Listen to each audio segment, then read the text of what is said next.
Hello, welcome. In this module, we shall learn about deep cervical fascia. The meaning cervical is neck. The deep fascia in the region of neck is deep cervical fascia. Deep fascia. Let us look at this briefly. What is the composition of deep fascia? Deep fascia, just like superficial fascia, is also a connective tissue. Superficial fascia is loose connective tissue. Deep fascia is a condensed form of connective tissue, which is in the form of sheet or lamina.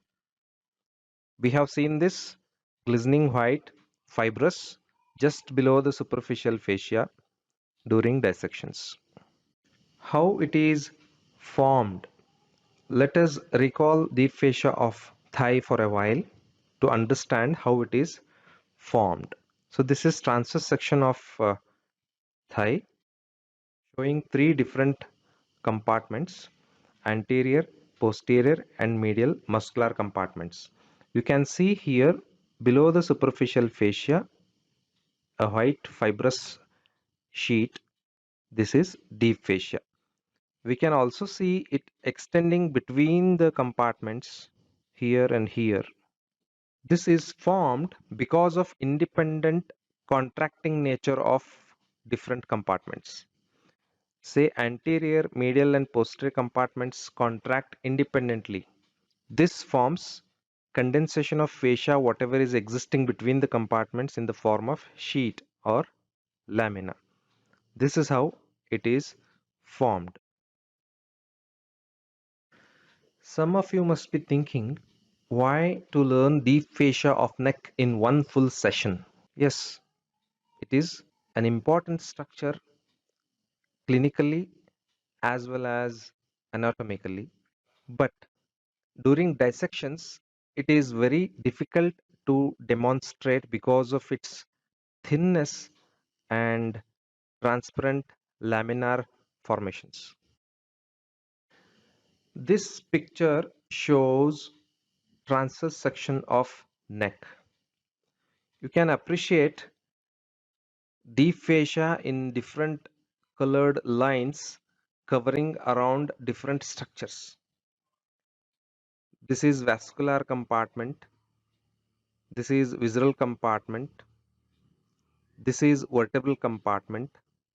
Like that, different compartments have been lined with its own deep fascia enclosing them. So these are formed because of independent movement of these structures to one another. The one which lines outside just like a collar is investing layer of deep cervical fascia. In this picture, you are seeing how deep fascia is forming different fascias in the neck depending on the independent movement of different structures in the neck. These also serve clinically very important planes where infections can track down or descend. In other words, these are clinically very important planes of fascias. That's why we are learning deep cervical fascia in big session. Let us look at learning objectives for this session. Defining deep cervical fascia. We have already defined deep cervical fascia. This is deep fascia in the region of neck, which is in different layers among the structures in the neck. We will look at them in detail. So different components of deep cervical fascia in neck in a while. And we will also discuss briefly on each component of deep cervical fascia which is present in neck. We are also enumerating related applied anatomical aspects as and when we are discussing with different components and also at the end of the session. This picture shows different components of deep cervical fascia. The one which lines circumferentially all around the neck, which is just below the skin, is called investing layer of deep cervical fascia. While doing so, it splits to enclose sternocleidomastoid on either sides, and it splits to enclose trapezius on either sides. The layer which encloses the prevertebral and paravertebral muscles in the neck is prevertebral fascia, which is shown in pink color in this picture.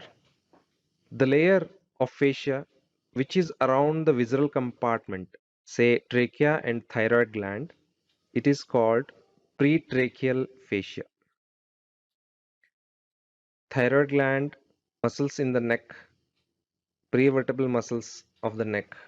So they are all moving independently with each other. That's how the condensations of fascias around them are forming these fascias.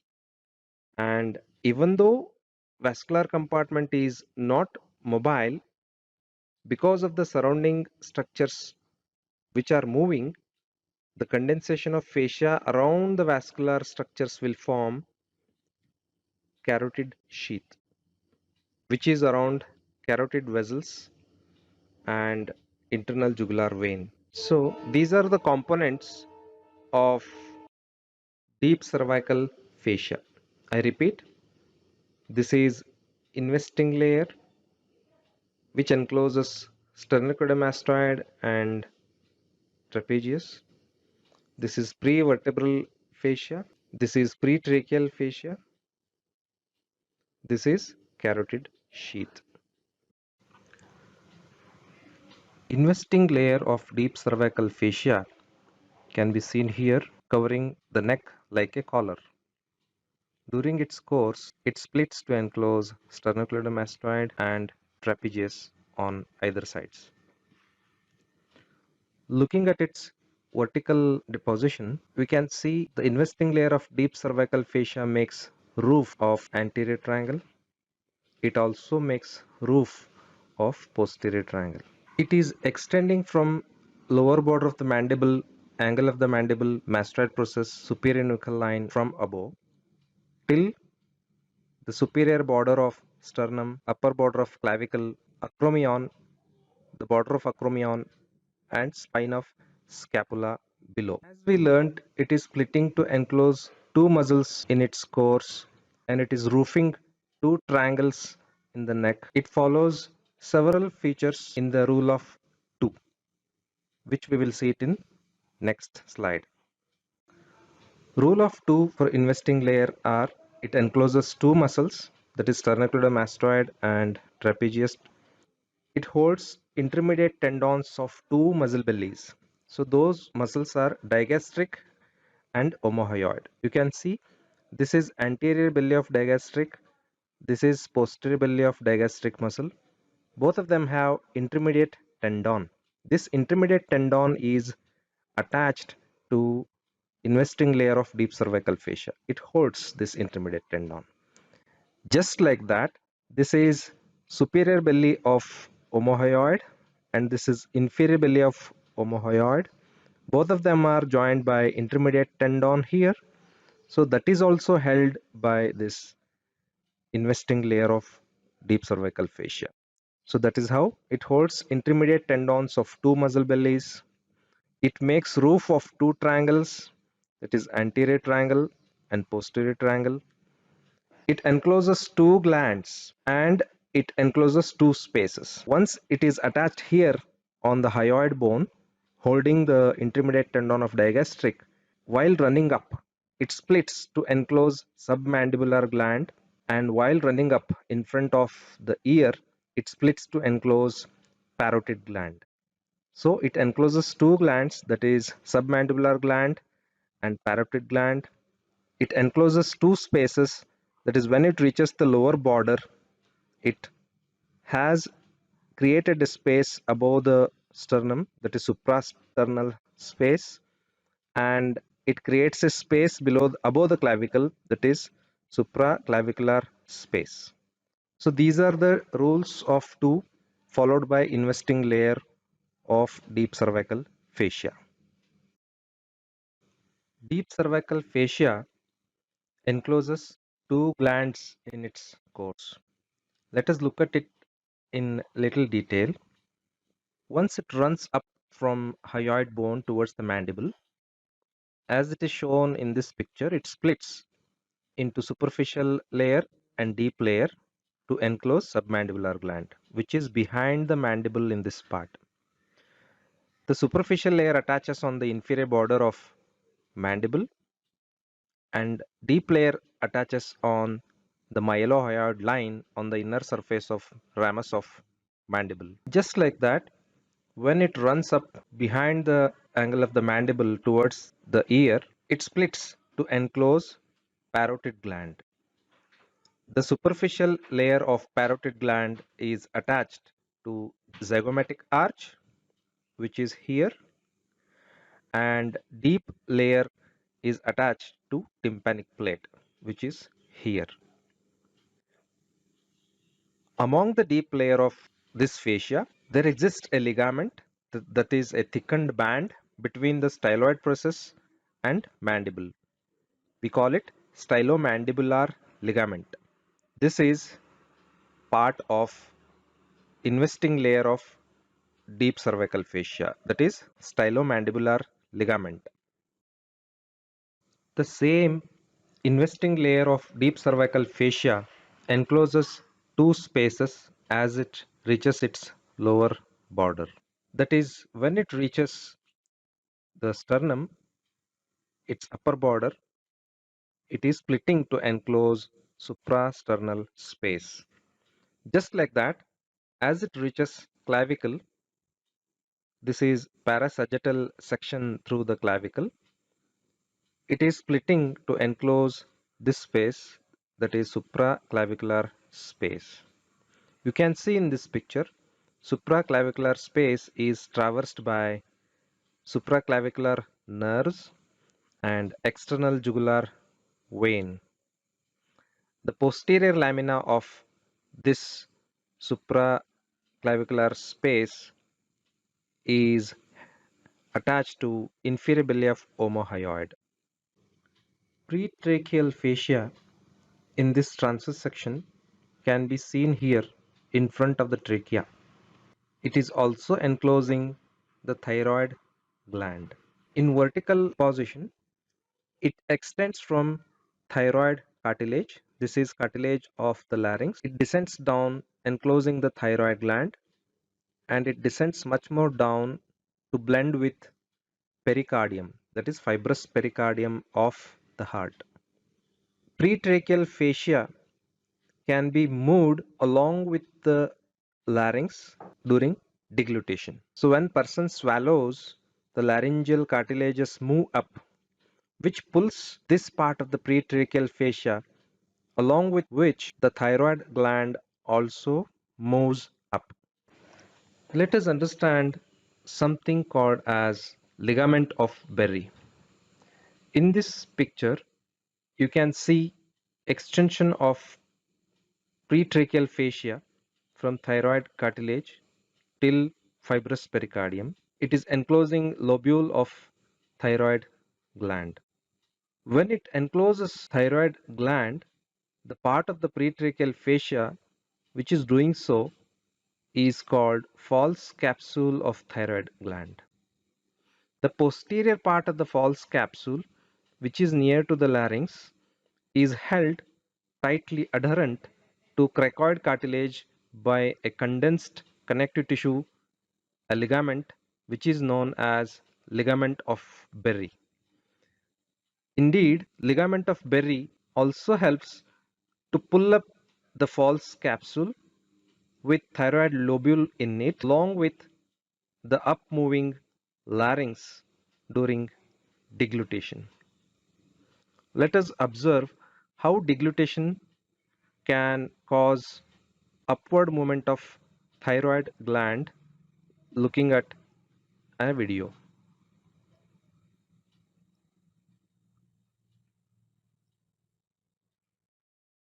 In this section, we can see part of the deep cervical fascia which is covering on the great vessels of the neck. This one is carotid sheath.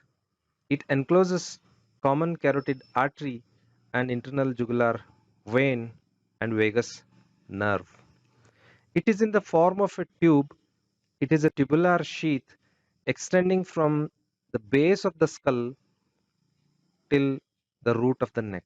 The contents are common carotid artery, internal carotid artery, internal jugular vein, and vagus nerve. External carotid artery will break the carotid sheath to take its further course. This is transverse section showing the contents of the carotid sheath, and this is anterior wall of the carotid sheath where ansa cervicalis can be seen. These are the roots from, nerve roots from cervical plexus. Posterior to the carotid sheath and anterior to the prevertebral fascia, we find sympathetic chain that can be observed here as well. Prevertebral fascia lies in front of the cervical vertebrae. Its vertical extension is from base of the skull even into the superior mediastinum till the thoracic vertebra number 4. Its horizontal extension can be seen here. This is cervical vertebra. It covers all those muscles which are attached on cervical vertebra.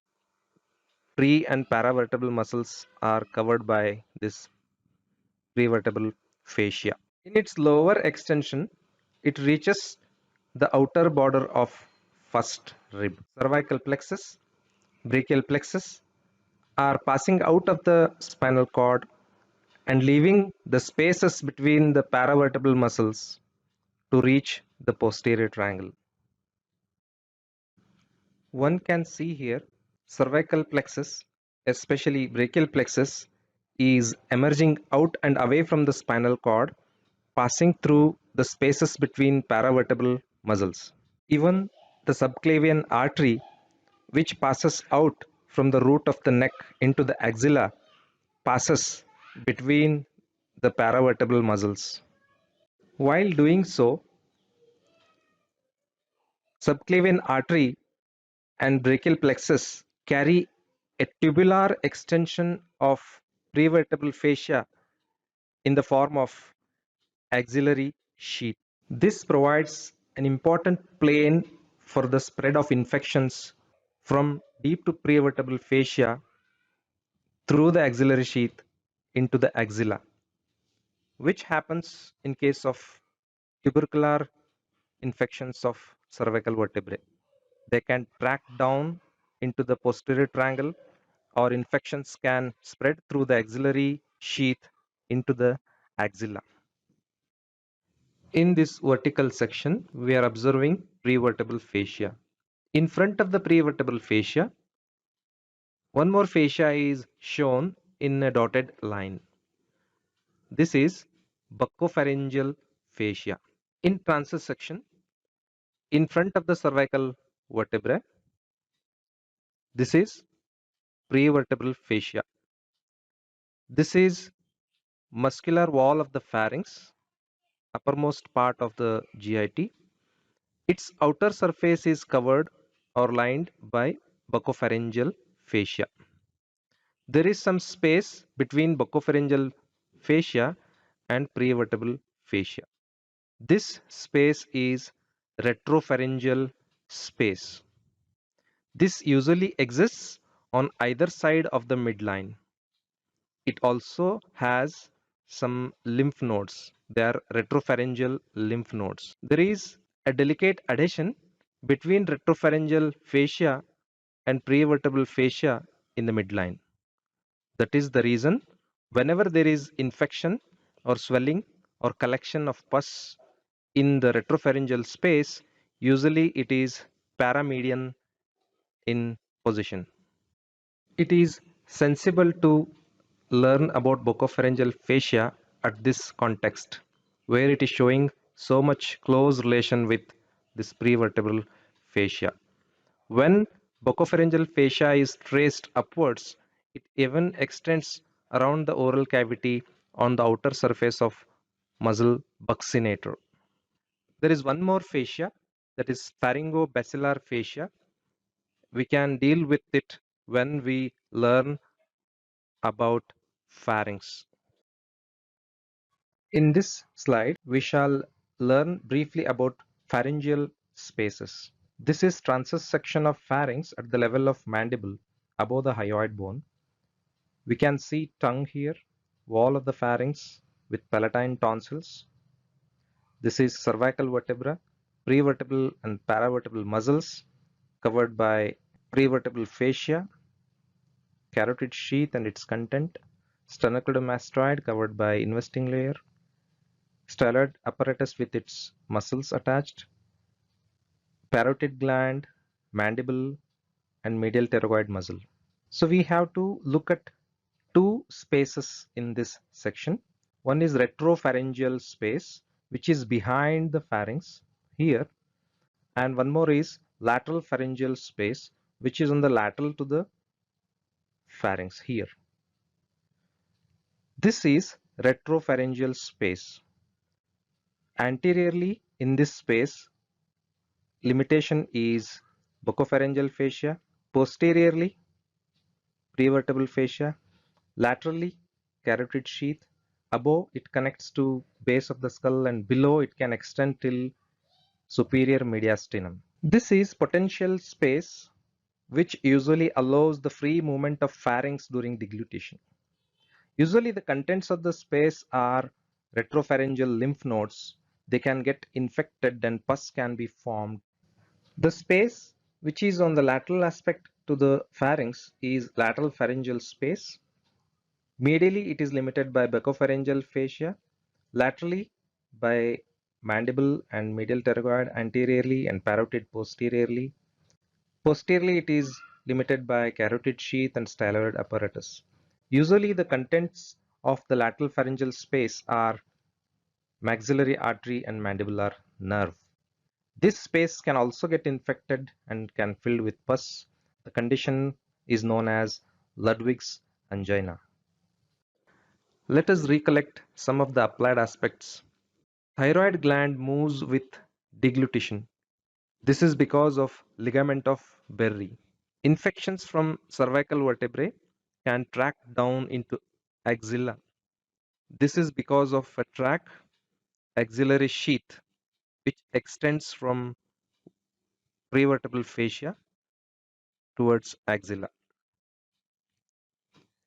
Collection of pus in retropharyngeal space presents with paramedian swelling. This is because buccopharyngeal fascia and prevertebral fascia are adherent in the midline. Air embolism can happen due to cut injuries on investing layer of deep cervical fascia with external jugular vein below. Let us look at this in next slide. External jugular vein lies just below the investing layer of deep cervical fascia. Indeed, the undersurface of deep cervical fascia investing layer is in blend with the connective tissue of external jugular vein. Whenever there is cut injury on investing layer of deep cervical fascia, it will not allow the external jugular vein to collapse. It can hold the lumen open and air can be sucked in through the external jugular vein to form air embolism. This happens because this is in communication with great veins of the thorax, which can act like a suction pumps because of negative thoracic pressure during respiration. This ends class on deep cervical fascia. Thank you.